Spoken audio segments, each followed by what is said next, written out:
Hold on. There we go.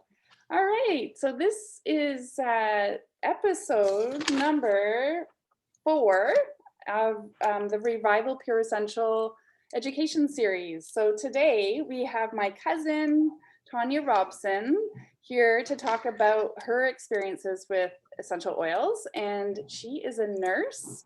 And I'm going to let you tell the rest about what you do. Okay. So this is Tanya Robson. Hi guys. So I'm Tanya, as she said. I'm a nurse.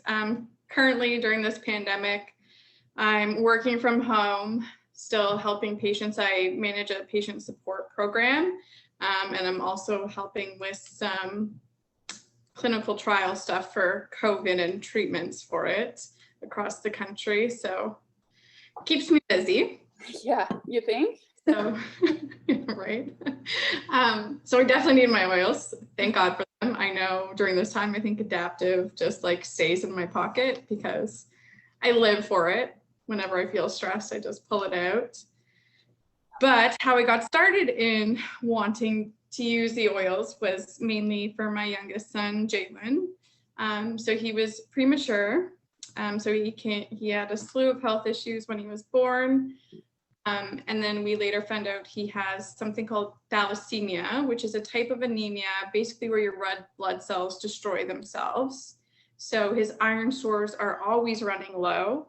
And normally you can just supplement with iron, but because the red blood cells destroy themselves in his body, you can't over supplement with iron because then it will collect around his heart and he'll go into heart failure. So it's a huge balancing act with how to keep him healthy because he has basically no immune system. He gets sick so easily. He's 8 years old now, so we've learned how to manage along the way. But I also, even though I'm a nurse, I don't always like, modern medicine where you're just putting drugs into a person because there's always the good and the bad with everything, and your body gets immune to things. And because he's going to have to deal with this so long, we wanted to figure out something natural for him as well. I have goosebumps already.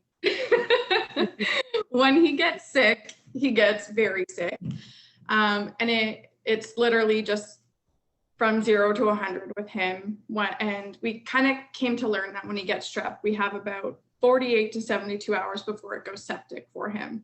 So it's not a big window. And with strep, it takes a while for the test to even come back, like a rapid one to come back testing positive. So by the time he's septic, it like before he's septic, it doesn't even show positive on those rapid tests. But I know the telltale signs. He gets the scarlet fever.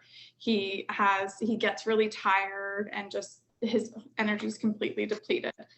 So it's been a battle with the doctors because, they want the test, they want to prove it before they treat things. And it's just so ending up in hospital multiple times a year, days at a time. And he was terrified. He hates hospitals. He hates needles. He's always on IV antibiotics, taking his blood all the time just to monitor the levels and stuff. So the turning point for me was one New Year's Eve. I don't do New Year's resolutions. It's not my thing. Never been into it. But he had said to me that his New Year's resolution was to not have to spend any time in the hospital that year. So as a mother, that's heartbreaking. And obviously I can't constantly put them on antibiotics. Your body gets used to them. And it's just hard to treat that way. So then I saw Kathy was doing these oils and I thought, you know what? Let's give it a try. Let's see what options there are, if there are any options for him that we can maybe manage it and keep him out of there. So I think it was that March, I had gone to your house to kind of hear, feel, and see and talk about it and see what the options were. So I enrolled, and that year we started him on guard. Anytime he felt something come on, or I knew I could kind of see something, his immune system was shutting down, we put on like the oregano and the tea tree oil on his feet. We diffused peppermint and easy air, anything we could. We just kind of used the oils. And that was actually the first year he didn't have one hospitalization, and he hasn't been back in the hospital since. So we were super thrilled. So is he. So happy. We're able to just manage it here at home now. I mean, in the pandemic, he did get a bout of strep because unfortunately it just lays latent in his body, and I can keep him in a bubble. But the second his immune system shuts down, it's just going to reactivate. He doesn't have to be exposed to it. So, but we were able to still use the oils, manage it at home. So I caught it early enough. We got him the antibiotics, we used the oils, and he was able to just manage from home. But I'm happy to say it's been over 2 years now. He's been hospital free. That's amazing. Yeah. I wasn't sure if he had been back to the hospital at all or not. That's so great. Yeah. That's so cool. That is how the oil journey started for us. Yeah. And so helpful for him. He's, every time he used to get sick, he would just start crying and saying, do I have to go to the hospital? I don't want any needles. And I'm like, well, hopefully not, but we'll have to see. But now he's fine. Like, he knows, like, okay, we pretty much manage it at home. Like, where's my oils? Like, he'll just immediately go for them. He knows, Mom, I need my oils. Yeah. Can I ask you a question? What oils are you using for him? So we use the On Guard. He diffuses. He really likes peppermint and easy air in his diffuser, just because his weren't fully developed and he had a collapsed lung. He had fluid on his lungs, so he's always had issues with his lungs just from being premature. Mm-hmm. So that helps with that. And then tea tree oil, oregano oil on his feet, and we do a lot. He does like the lavender a lot, like if he feels like he's getting stressed out or worried and stuff. So he does use lavender to keep himself calm. Yeah, and both the boys use their oils, right? Yes. Shia has really bad anxiety. So he uses the oils mainly for anxiety. When I was going through my divorce, there was a lot of stuff that the kids saw and heard, and it was frightening for them. And so Shia took a lot of that stress on himself because he felt like, he needed to protect mommy. And he ended up just like shutting down. And he uses the oils every time he feels stressed now, or he's anxiety, because he doesn't like when I'm out of his sight. He always needs to know where I am. If he doesn't, then he gets very stressed out and worried. So he'll keep his rollie of lavender and that at his bedside. And then he has allergies, especially in the summertime. So he loves his easy air. He lives for it in allergy season. That's so good. That's so good. Yeah, so both of them utilize their oils. They know which ones they like. They keep them in their bedrooms, at their bedside. They diffuse them. So they've been super helpful for all of us. It's just the best story. Steph's kids and Steph get a lot of strep too. So they really manage it. But it's true, like if you don't get it, if you're one of those people that gets it regularly, if you don't get it right away, then it can really get out of control. But yeah. For Jalen, it's a lot worse, right? Yeah. Yeah. So Tanya, do you feel like as a nurse that you maybe weren't as open to this? Like, do you think if Jalen didn't have these health issues that you would be as open? I'm just wondering from a healthcare kind of background, like how you felt about it. I was definitely skeptical, but I wouldn't say it was from a nursing background. I think it was just the unknown. Yeah. And just because I didn't know a lot of people that used them and stuff. So I didn't have a lot of information on them. But I don't know that I would have gotten started with it if it wasn't for Jalen, just for the fact that I don't think I would have tried to explore that as much, but because I was just feeling like I needed another option for him, and I was willing to literally try whatever I could. Right? Try anything. What's the worst that can happen at this point? Exactly. So I would say probably that if it wasn't for his health issues, I probably wouldn't have gotten started with oils. Yeah. And I found when I started with oils, I wanted them for like specific physical things like digestion and breathing properly and all of those things, like the physical, because I think from a healthcare background, that's how we think. But then it was kind of overwhelming how much I use them for, especially at the beginning. I couldn't believe how much I use them for my emotions, which I thought I was fine, but I wasn't. We're all fine, don't worry. I was totally fine. But to get through like emotionally different things, which is something that you guys use them a lot for too, which is, I think, is really, really cool. Yeah, I think as a nurse, I'm maybe a bit different than some people in the medical field, because I deal so much with drugs and the pharmaceutical side of things, because that's the side of the industry I'm on. I know all the downfalls and all the issues with medications, and if I can keep them out of the children, I'm going to.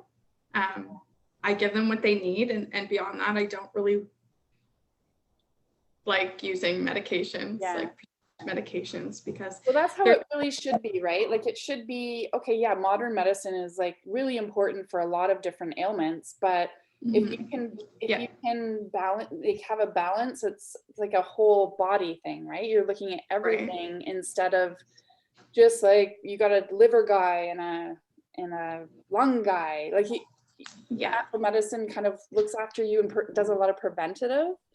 Exactly. Whereas and modern medicine is reacting to symptoms, right? Like you've already, it's not proactive, right? For the most part.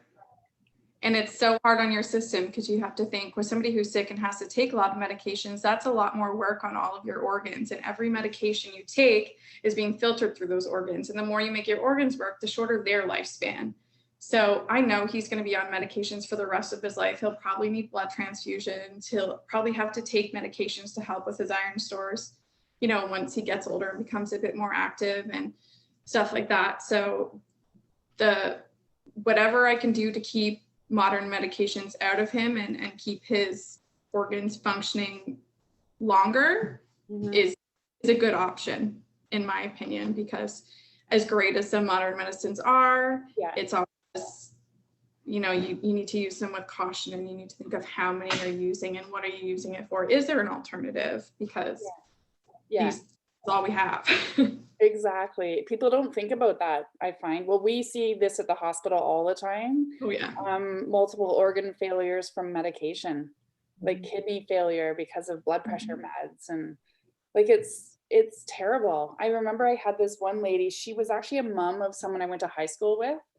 And she said, she was so cute. She was in her 80s, but she said, last year I was doing Zumba and now I'm on dialysis because of this blood pressure medication. Like it ruins people's lives. And we see it daily. We're Steph's in CT.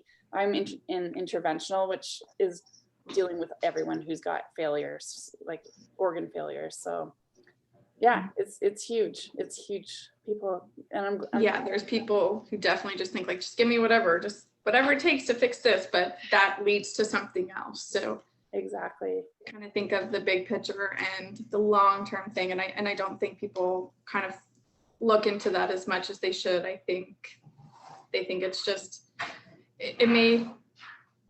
maybe it's just that they're not as open to it because modern medicine is tested so much and it's spoken of, so there's so much money behind it. But it's a business. It really is.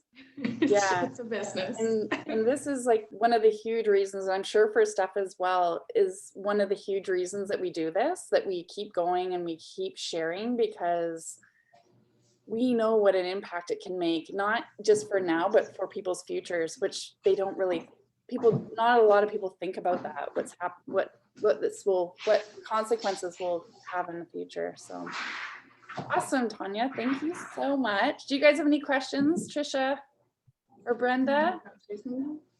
They already know you, so they can ask. I think the boys want to say hello. Oh yeah, I didn't know that. That's my question. Where are the boys? Hi. Oh my God. Hi. We just heard your stories. Yeah. I know. And tell Steph what you guys made a few weeks ago. The lava bee bracelets. Oh yeah, the lava bee bases. Yeah, because we use them for our essential oils. Yeah. I like to put like lavender on mine to help with my stress sometimes. What's your favorite? Palette, yeah, because that one's like I don't know, it's kind of like relieves stress as well. Which one was that, guys? It's called Howlite. So they've been using beads as well. Oh, I see. Oils, so they have their lava beads on it with their essential oils, but then there's different like beads that are natural stones. So I like because that helps de-stress people. That's amazing. Well, I learned something new. Thank you, guys. Told you they've been really into this. I know. You guys want to start doing a business with me? Sure. Child labor. They've been selling the bracelets. They've made some good money. That's great. Good for you guys. And we like Alright. lavender for Ellie. Yes. What was that? We like lavender for Ellie to keep her calm. Oh, I know. She's a crazy one, isn't she? It does the opposite for Bella. Yeah, makes that dog crazy. Bella goes, Oh, Yeah, you guys need lavender for Bella too. and we tried that. It made her go insane. Oh, did it? Oh, Yeah. God. She didn't like it, eh? Oh,